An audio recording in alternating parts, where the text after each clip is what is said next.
అనియా, ఈ ప్రపంచంలో ఎంతమంది దేవుళ్ళు ఉన్నారు? వామ్మో, ఎన్ని దేవుళ్ళు ఉన్నారని కనిపెట్టాలంటే ఎన్ని జాతులు ఉన్నాయని కనిపెట్టాలి. ఒక్కొక్క దేవుడు జాతిని సృష్టించాడా? నీకు అర్థమయ్యేటట్టు ఒక కథ చెప్పమంటావా? చెప్పు, కానీ ఇంటర్వ్యూ లేకుండా అబ్బో. చెప్పు.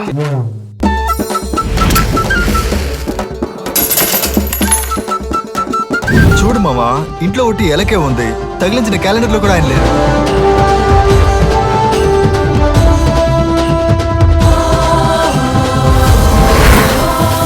రేయ్, అదేరా అంటున్నాను, వినాయకుడు ఇక్కడ లేరు రా, ఒకటి ఎలకేరా ఉంది. ఇప్పుడు వినాయకుడే కనిపించకుండా పోయాడు, తర్వాత అన్నీ కనిపించకుండా పోతాయి.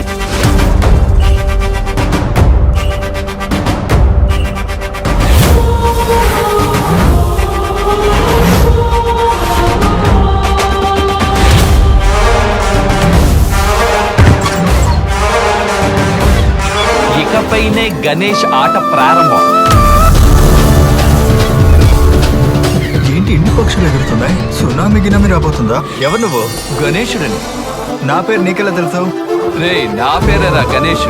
ఒక ప్రాణం పోతే ఆ దేవుడు కాపాడలేరా? ఇదక్క న్యాయం. భగవంతుడు ఒక్కొక్కరిని కిందకి పంపించేటప్పుడు ఒక శక్తితోటే పంపిస్తాడు. ఆ శక్తి దాటి వాడు చనిపోతున్నాడంటే అది వాడి విధి. ఏంటి గణేష, నన్ను ఎక్కడెక్కడో వెతికావు, కానీ ఒక్క చోట మాత్రం నువ్వు నన్ను వెతకలేదు కదా? వచ్చినప్పటి నుంచి కన్ఫ్యూజన్ గా మాట్లాడుతున్నావు, మెంటలా నువ్వు? రే, నేనేరా వినాయకుడిని. నా మొహం చూస్తే తెలియదు.